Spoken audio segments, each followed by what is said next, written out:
तो ये iterative constructs इन जावा का दूसरा पार्ट है। पहले पार्ट में हमने फॉर लूप के बारे में बात की थी और इस पार्ट में हम वाइल लूप के बारे में बात करेंगे। तो लूप का मतलब पहले ही बता दिया था। लूप का मतलब क्या होता है? रिपीट करना। ठीक है, जैसे कि हमको कोई एक स्टेटमेंट जो है 10 बार प्रिंट कराना है। आपने एक स्टेटमेंट लिखा और आप चाहते हैं कि लिखे तो आप इसको सिर्फ एक बार ही, लेकिन ये चले 10 बार या जितनी बार भी आप चाहते हैं, तो वहां पर काम आता है लूप का। ठीक है, तो एक फॉर लूप के बारे में हमने समझ लिया कि फॉर लूप को कैसे इस्तेमाल करते हैं। अब हम बात करेंगे कि वाइल लूप को कैसे इस्तेमाल करते हैं। तो वाइल लूप एक एंट्री कंट्रोल लूप होता है। इसके बारे में हम पहली वीडियो में भी बात कर चुके हैं। एंट्री कंट्रोल लूप यानी कि क्या होगा? सबसे पहले तो आपकी कंडीशन चेक होगी। कंडीशन चेक होने के बाद बॉडी ऑफ द लूप चलेगी। मतलब अगर कंडीशन ट्रू होती है तो बॉडी ऑफ द लूप चलेगी, अगर कंडीशन फॉल्स होती है तो बॉडी ऑफ द लूप नहीं चलेगी। तो एंट्री कंट्रोल लूप वे लूप होते हैं जिसमें सबसे पहले कंडीशन चेक होती है और फिर बॉडी ऑफ द लूप चलती है। और एग्जिट कंट्रोल लूप वे होते हैं जिसमें पहले बॉडी चलती है और फिर कंडीशन चेक होती है। ठीक है, तो ये एंट्री कंट्रोल लूप होता है। अब हम इसका सिंटैक्स देख लेते हैं कि इसको यूज कैसे करेंगे। तो सबसे पहले आपको इनिशियलाइजेशन करना होगा। जैसे कि आपने लिख दिया यहाँ पर int i इक्वल टू 1। ठीक है, ये आपका क्या हुआ यहाँ पर? इनिशियलाइजेशन। दूसरा क्या होगा? वाइल लिखना होगा और उसके अंदर एक कंडीशन देनी होगी। तो दूसरा हम कर देते हैं यहाँ पर। सपोज करिए हम प्रिंट कराएंगे 1 से लेकर 5 तक नंबर। ठीक है, तो कंडीशन दे देता हूं कि i should be less than और इक्वल टू 5। ठीक है, मैं एक कंडीशन दी है कि अगर i की वैल्यू 5 से कम हो या 5 के बराबर हो तो मेरी बॉडी चलनी चाहिए, अगर नहीं है तो नहीं चलनी चाहिए। तो तीसरा क्या है कि फिर आपने जो है कर्ली ब्रेसेस लगाना है। और फिर तीसरे पर क्या है कि आपको बॉडी ऑफ द लूप दे देना है। तो मेरी body of the loop suppose करिए मैं प्रिंट कराना चाहता हूं इधर i की वैल्यू। तो क्या होगा यहाँ पर? int i equal to 1, i की वैल्यू 1 होगी। ये चेक करेगा कि क्या 1 लेस देन और इक्वल टू 5 है, क्या है।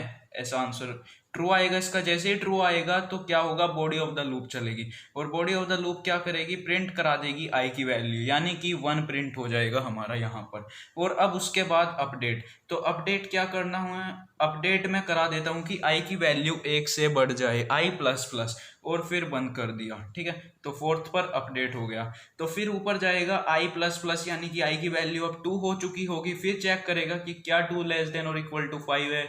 आंसर ट्रू होगा, फिर 2 प्रिंट होगा। फिर 2 प्लस प्लस क्या हो जाएगा? 3 हो जाएगा। फिर ऊपर जाएगा 3 लेस देन और इक्वल टू 5, फिर से ट्रू, 3 प्रिंट होगा। ऐसे ही 4, और फिर 5 लेस देन और इक्वल टू 5, 5 से कम तो नहीं है लेकिन उसके बराबर है, इसलिए 5 प्रिंट होगा।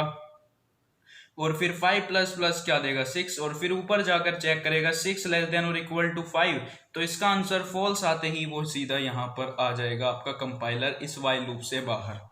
तो इस तरीके से ये आपका सिंटैक्स था वाइल लूप का। लेकिन सबसे इंपॉर्टेंट बात यहाँ पर, इंपॉर्टेंट जो है, याद रखने योग्य है, वो क्या है कि आपका जो ये अपडेट स्टेटमेंट है ये जरूरी नहीं 4th पोजीशन पर ही हो। जो ये आपकी 3rd और 4th पोजीशन है इसको आप इंटरचेंज कर सकते हो।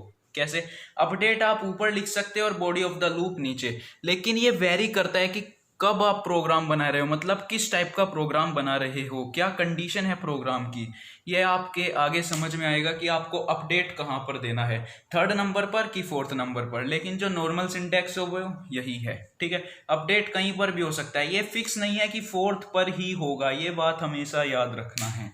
ठीक है, तो एक और प्रोग्राम बना लेते हैं हम यहाँ पर वाइल लूप का इस्तेमाल करके। हम क्या करते हैं कि हम ओड नंबर को प्रिंट कराते हैं 1 से लेकर 10 तक। ठीक है, तो एक वेरिएबल को इनिशियलाइज करना होगा आपको। सबसे पहले int i इक्वल टू 1, फिर आपको वाइल देना होगा और हमको कहाँ तक जाना है? 10 तक। तो कंडीशन देते हैं i लेस देन और इक्वल टू 10। ठीक है, और फिर क्या प्रिंट कराते हैं? सपोज करिए मैं प्रिंट करा देता हूँ i की वैल्यू। तो सबसे पहले तो 1 प्रिंट होगा, 1 ओड नंबर है इसलिए कोई दिक्कत नहीं। और फिर मैं क्या कर देता हूं? i प्लस इक्वल टू 2, यानी कि i की वैल्यू हर बार 2 से बढ़े। तो जब 1 है तो फिर क्या होगी? उसकी i की वैल्यू 3 होगी, फिर 5 होगी, फिर 7 होगी, और फिर 9 होगी, और फिर 11 होगी। लेकिन 11 नहीं चल पाएगा क्योंकि 11 लेस देन और इक्वल टू 10 क्या होगा? आपका फॉल्स हो जाएगा, है ना। इसीलिए तो i की वैल्यू 1 होगी, 1 लेस देन और इक्वल टू 10 ट्रू होगा, फिर 1 प्रिंट होगा यहाँ पर, और फिर i की वैल्यू 2 से बढ़ जाएगी। आप यहाँ पर ये भी लिख सकते हो i equal to i plus 2। ठीक है, एक ही बात है आपकी। या तो आप ऐसे शॉर्ट हैंड ऑपरेटर से लिख लीजिए या ऐसे।